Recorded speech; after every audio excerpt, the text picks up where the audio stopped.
आजचा खूप पुण्यपावन दिवस आहे।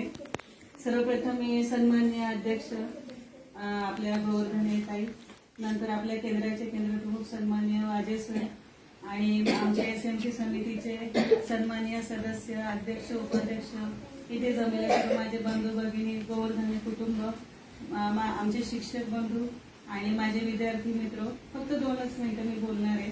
आज खरोखर पुण्यपावन दिवस आहे आणि निमित्ताने आम्हाला एवढा मोठा इतिहास कळला, म्हणजे आम्हाला माहितीच नव्हतं। पण आज एवढं बाबा बोलले, तुम्ही बोलले, सरांनी सुद्धा खूप चांगली माहिती सांगितली आणि प्रत्यक्षात म्हणतात ना, देव बघायला कुठे जावं लागत नाही, तो आपल्यातच असतो। आणि एवढी पुण्यपावन भूमी आपली इगतपुरी नाशिक, का तिथं एवढे मोठे आमदार होऊन गेले आणि खरं म्हणजे थोडस आपण इतिहासाच्या बाबतीत मागे पडलो आज मला असं वाटायला लागलं, कारण यांच्या जीवनावर एखादा तरी पाठ पुस्तकात असावा, आज मला असं वाटतंय मनापासून, अगदी मनापासून वाटतंय। स्वातंत्र्य आपल्याला मिळालंय पोरांनो, स्वातंत्र्य मिळालंय, पण त्यासाठी खूप बलिदान दिलंय एवढ्या सगळ्या महान लोकांनी। आणि आज हे पुंजबाबा गोवर्धने हे सुद्धा महान क्रांतिकारकच म्हणावे लागणारे होते। आता त्यांनी स्वातंत्र्य कसं सगळ्यांनी सांगितलंय, त्याच्यावर मी अजून काही प्रकाश नाही टाकू शकत, पण मला असं वाटतं की आपण त्यांचा वारसा हा पुढे चालवला पाहिजे। तुम्हाला जे साहित्य मिळालंय, अध्यक्षांनी सांगितलं त्याप्रमाणे तुम्ही खूप शिका आणि आपल्या गावाचा, तालुक्याचं नाव असंच मोठं करा। आज म्हणजे अफाट कार्य हे, आणि हे कार्य म्हणजे तुम्ही पुढे चालवलेलं आहे खरं म्हणजे, तेव्हा ते सगळ्यांना कळतंय, नाहीतर मग ते कळणं आज या निमित्ताने आम्हाला कळलं आणि इथून पुढे ह्या मुलांना पण ते विसरणार नाही ह्या गोष्टी आता। कारण मुलांचं एक असतं की ते लक्षात ठेवतात काय घडलं, कसं झालं, त्यांना बाबांनी एवढं खणखर आवाजात सांगितलं ना, म्हणजे खूप भारावून गेले, मी सुद्धा भारावून गेले।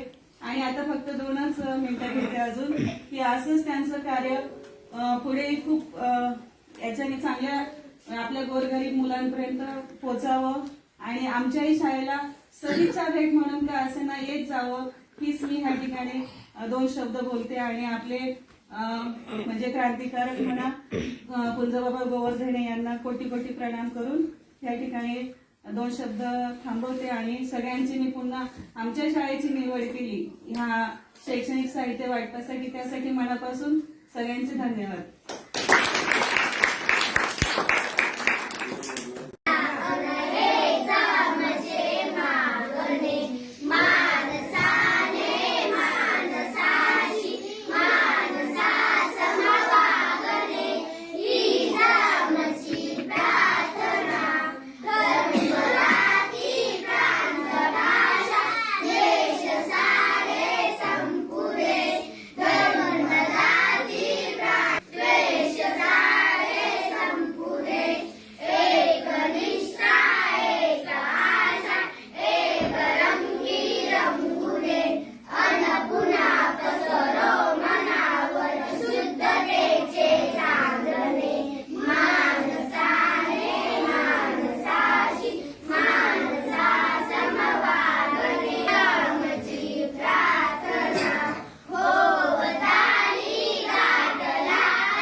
कार्य दान पुण्याचा सोहळा आपण या ठिकाणी अनुभवत आहात.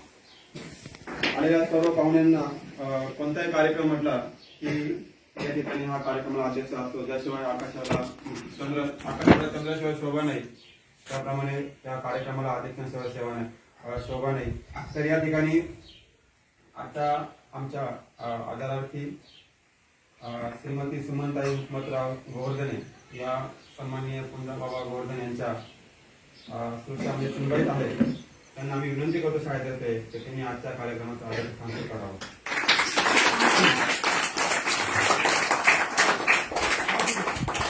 जिल्हा परिषद शाळा गडगड सांगली, त्या नात्याने मी शाळेची मुख्याध्यापिका सौ सातपुते मॅडम. आताच आमचे सहकारी शिक्षक नाटे सर यांनी जी सूचना दिली आहे, आपल्या शाळा व्यवस्थापन समितीच्या संमतीने, समस्त ग्रामस्थांच्या संमतीने, आपले केंद्र प्रमुख साहेब आहेत त्यांच्या संमतीने अध्यक्षस्थान त्यांनी स्वीकारावं ही मी सर्वांमध्ये विनंती करते.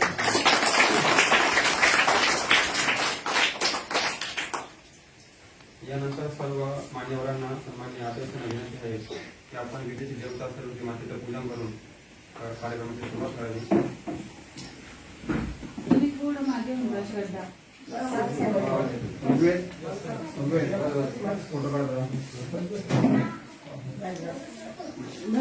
फोटो कोणाकडे द्या, नीलकडे द्या, हातू गाण्याचे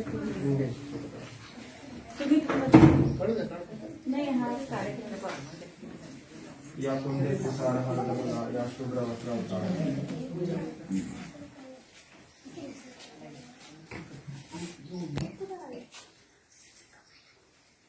तुम्ही जाते शिक्षण महर्षी कर्मवीर कुंजाबाबा गोवर्धने यांच्या सुनबाई त्यांचं वाटचा पुढे चालवताना या ठिकाणी प्रतिमा पूजन करताना आपण बघतोय. माझी साहेब आमच्या केंद्राचे केंद्र प्रमुख सन्मानित वाटे सर,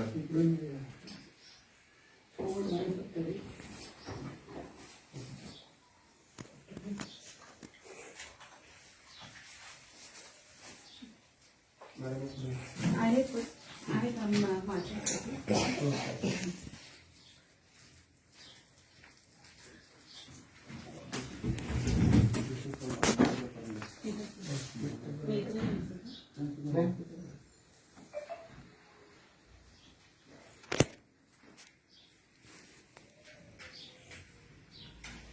माझ्यासाठी.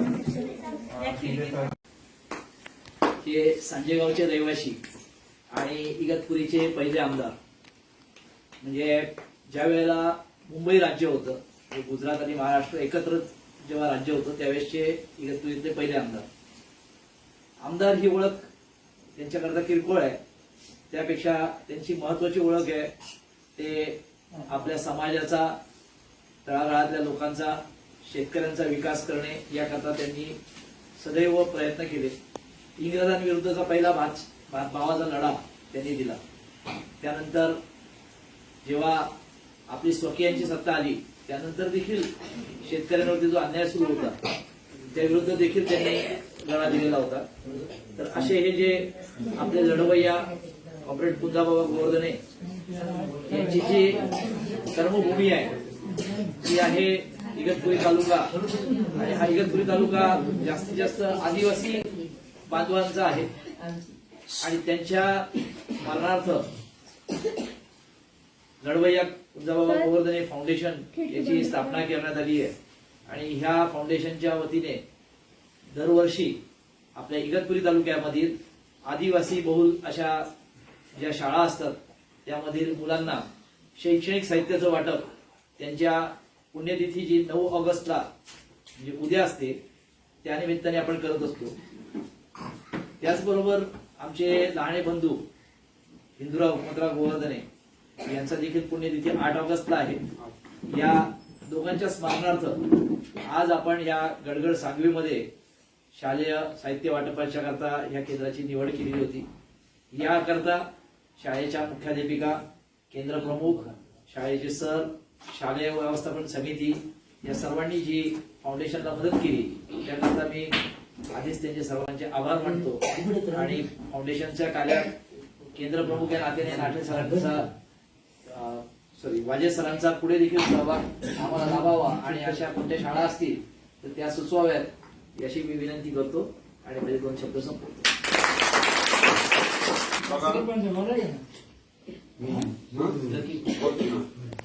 त्यानंतर आपल्या कार्यक्रमाचा उद्देश आणि चालत असलेले कार्य याच्यावर थोडक्यात आढावा घेण्यासाठी माननीय श्री लक्ष्मण सुधाकर वर्धने उर्फ लकी भाऊ या ठिकाणी आपलं मनोगत व्यक्त करते.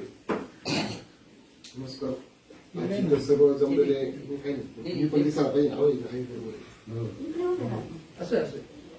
नमस्कार सर्वांना. सर्व आज आपण या कार्यक्रमासाठी जमलेले सर्व गडगड सांगलीचे सर्व पहिलेचे विद्यार्थी तसेच मुख्याध्यापक इथले ग्रामस्थ आणि जमलेले सर्व आपले पुंजाबाबा गोल्डन फाउंडेशन यांचे सर्व पदाधिकारी आणि तसे त्यांचे पूर्ण आपले सर्व बाबांचे नातू सोन सर्वजण इथं मुलं सर्व इथं जमलेले आहोत.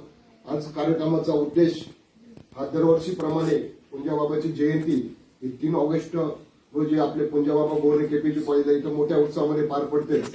पण त्याच्यानंतर आपलं 9 ऑगस्ट म्हणजे उद्याचा दिवस त्यांची बाबांची पुण्यतिथी निमित्त दरवर्षीप्रमाणे पुंजाबाबा गोरे फाउंडेशन तर्फे दरवर्षी अशा आदिवासी म्हणजे तिथं अशा काही सुविधा नाही, लहान मुलांपर्यंत सुविधा पोहोचणं अशा शाळेमध्ये जिल्हा परिषदेची शाळा असो आश्रम शाळा असो ते प्रत्येक ठिकाणी दरवर्षीप्रमाणे पुंजाबाबा गोरे फाउंडेशन तर्फे मुलांना शालेय साहित्य वाटप असो, फळ वाटप असो, स्वेटर वाटप असो, यावेळी भावनी खाऊ आणि तसेच दप्तर वाटप ठेवलेलं आहे.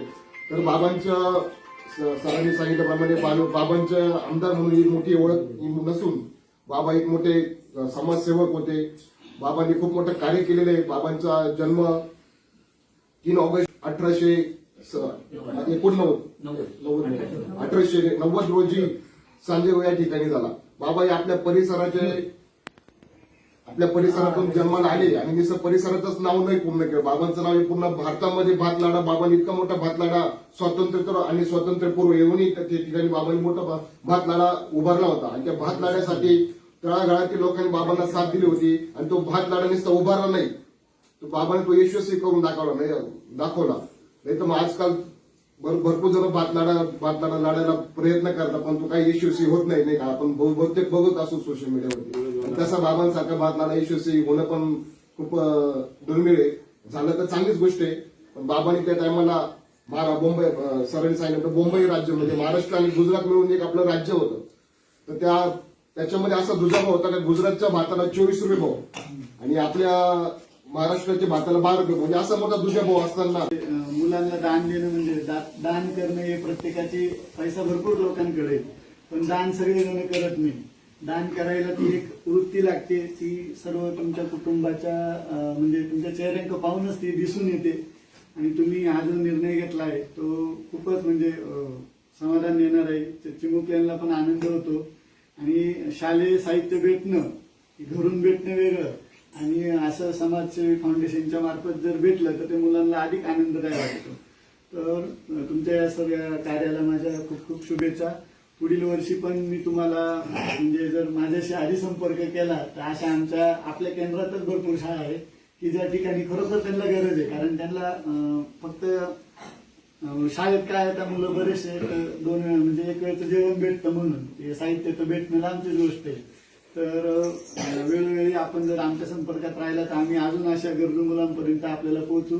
आपण शेती करणाऱ्यांना चांगली शेती करता येईल, कोणते वापरायचे साधनं, कोणते खतं वापरायचे हे तुम्हाला कळेल. आणि घरामध्ये सुशिक्षित एक स्त्री जर झाली तर सगळं घर शिक्षण होतं सगळ्या घरांचं आणि मुलंही शिकतात. त्याप्रमाणे बाबांचं जेव्हा कार्य होतं ते जसं समाजकार्य होतं तसं शिक्षण बाबांनी अगदी मुलांना घेऊन खडकावर त्यांनी खडून लिहिलं आणि मुलांना वाचायला सांगितलं. त्यांची मुलं त्यांनी सटाणा, मालेगाव पार कोल्हापूरपर्यंत मुलांना शिकवायला नेलं त्यांनी. कारण त्यांच्याकडे काही पैसा नव्हता म्हणून त्यांनी जिथं बोर्डिंग असेल त्या बोर्डिंगमध्ये मुलं शिकवले आणि सगळ्या मुलांना सुशिक्षित केलं. तसं माझं एवढंच सांगणं आहे की या शाळेत जरी लांब आहे बाजूला आहे तरी परंतु इथल्या मुख्याध्यापक शिक्षिका ज्या असतील त्यांनी आपल्या मुलांना चांगलं वक्रतुंड महाकाय सूर्यकोटी समप्रभ निर्विघ्न करू मे देव सर्व कार्येषु सर्वदा सुस्वागतम सुस्वागतम. आपल्या गडगड सांगवी शाळेचे मुख्याध्यापक, शिक्षक वृंद, आपल्या कार्यक्रमाचे अध्यक्ष गोवर्धने मॅडम, त्याचप्रमाणे उत्तमराव गोवर्धने आणि सुंदरबाबा यांचे कुटुंबही, गोवर्धने परिवार, हे सर्व सर्व सर्व. तर आज आपण या कुंजाबाबा गोवर्धने यांच्या पुण्यतिथी निमित्ताने जमलो आहोत. तर मुलांनो, जयंती म्हणजे जन्माचा दिवस आणि पुण्यतिथी म्हणजे निधनाचा दिवस. तर यांचे निधन हे किती साली झाले? 1971 साली. त्यांचा जन्म मिळून दिला अशा कुंजाबाबाला कोटी कोटी प्रणाम. एवढे 2 शब्द संपवतो. धन्यवाद सरपंच. बघा, सरपंच साहेबांनी पण तो एवढा अनुभवलेला आहे, त्याने आपण उजाळा दिला. बाबांची आठवण सांगायची म्हणजे असं का बाबा या स्वतंत्र भारताचे पहिले, स्वतंत्र भारतानंतर आपल्या महाराष्ट्रातील इगतपुरी मतदारसंघाचे पहिले आमदार. त्यावेळेस म्हणजे जनरल होतं सर्व काही. आणि बाबांचे कारण असे पण आहे की दुसऱ्यांनी स्वतः आमदार झाले त्यांचं काम बघून, परंतु बाबांनी सांगितलं की नाही, मी एकदा आमदार झालो म्हणे, मला तरुणांना संधी द्यायची आहे, इतरांना संधी द्यायची आहे. तर बघा, आता आपण बघतो 5-5, 8-8 वेळा आमदार होतात, टर्म येतात, म्हणजे 80 वर्षापर्यंत आमदारकी करतात.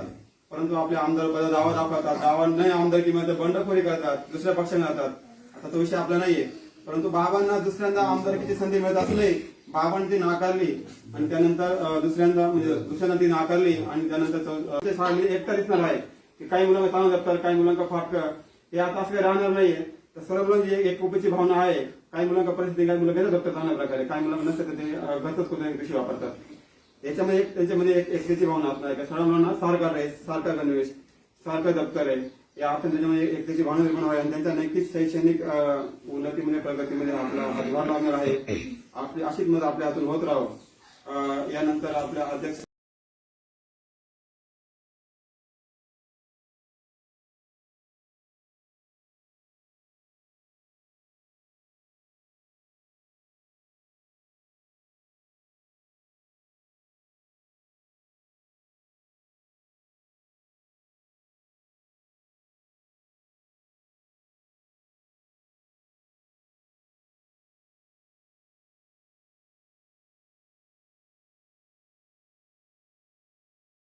एकटा दिसणार आहे की काही मुलांना चांगलं जपतात, काही मुलांना फाटकं.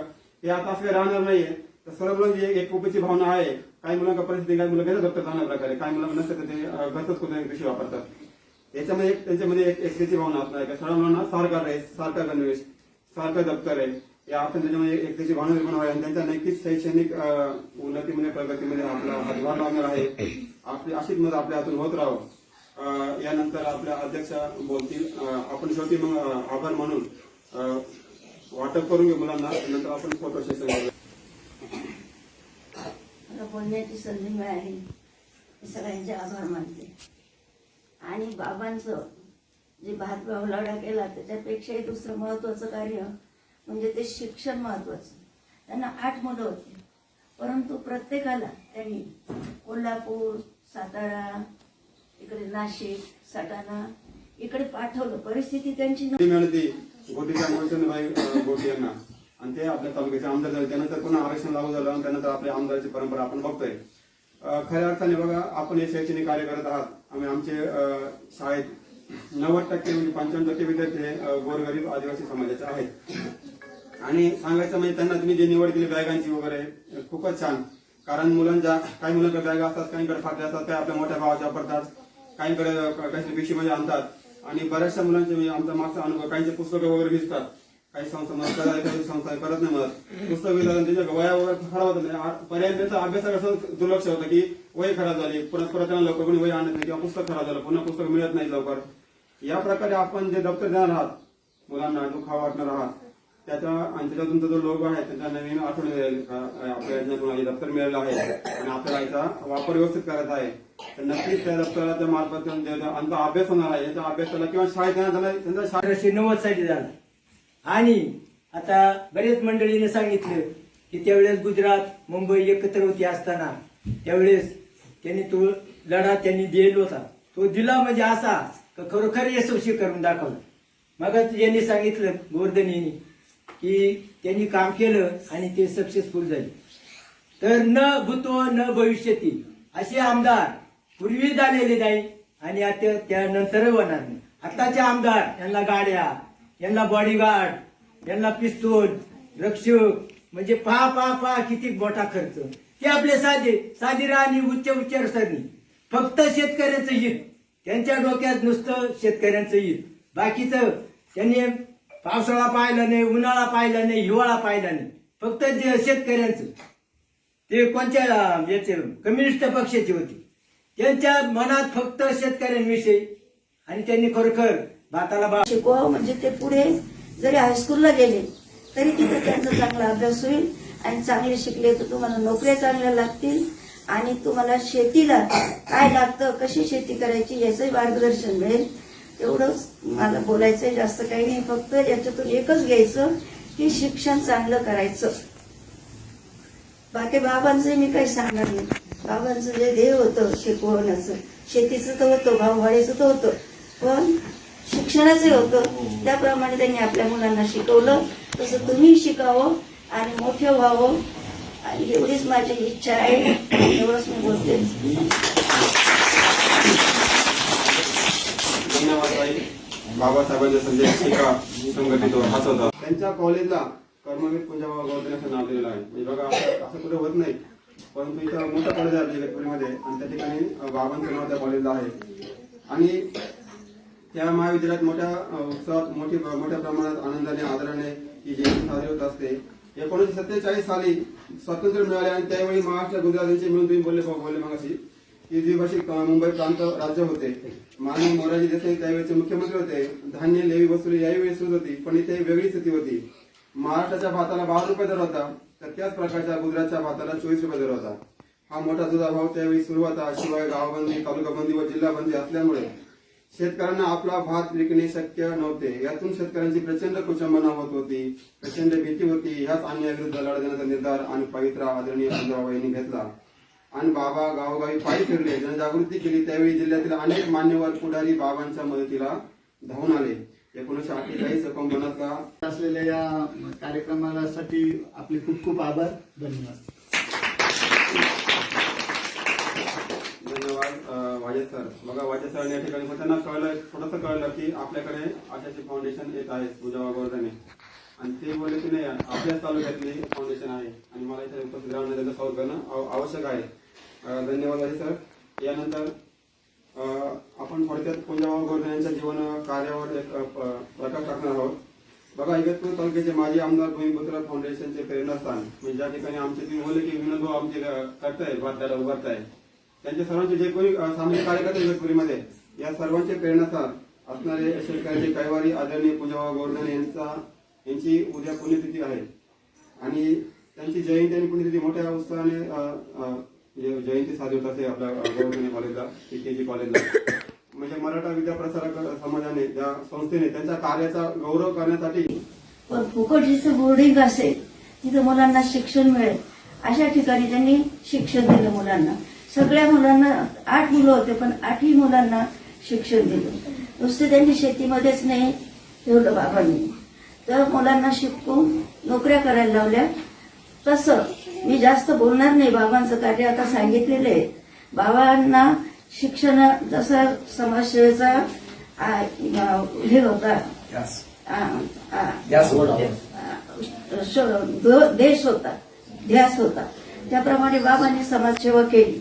अगदी म्हणजे फार याच्यावर जर नसलं काही तर खडूनी दगडावर लिहायचे आणि मुलांना सांगायचे अभ्यास करा.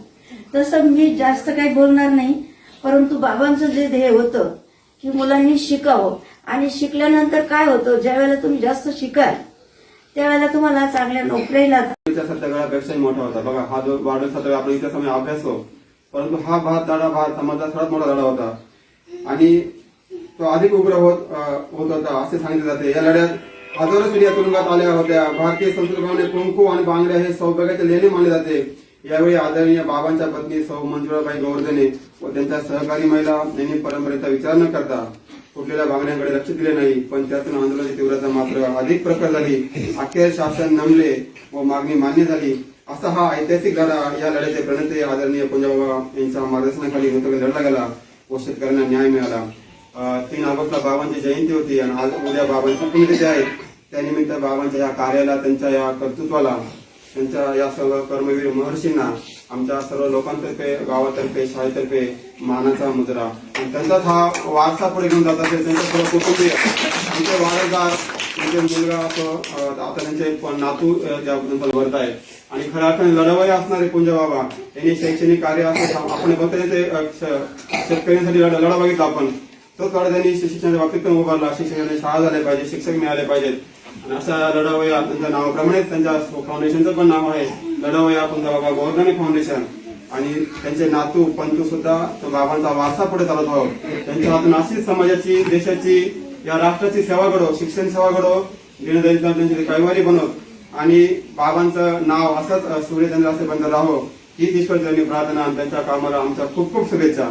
यानंतर आपल्या कार्यक्रमाच्या सन्माननीय अध्यक्षा श्रीमती सुमनताई हुकमतराव गोवर्धने त्यांचं बोलणं करून आपण म्हणून शेवटचा कार्यक्रम वाटपात ठेवू. मोरंबीचे माजी सरपंच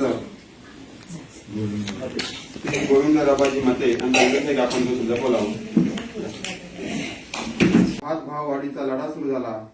अनेकांवर पकड वारण काढले गेले, भूमिगत झाले. बाबांना प्रथम नाशिक जिल्हा हद्दपार केले. बघा, बाबांना त्यावेळी सरकारने वारण काढले आणि बाबांना जिल्हा हद्दपार केले. तेव्हा ठाणे नाशिक जिल्ह्याच्या सरहद्दीवर कसारा घाटातील मोखळा रोडवर झोपडी बांधून बाबा राहू लागले व तिथून कार्यकर्त्यांना मार्गदर्शन करू लागले.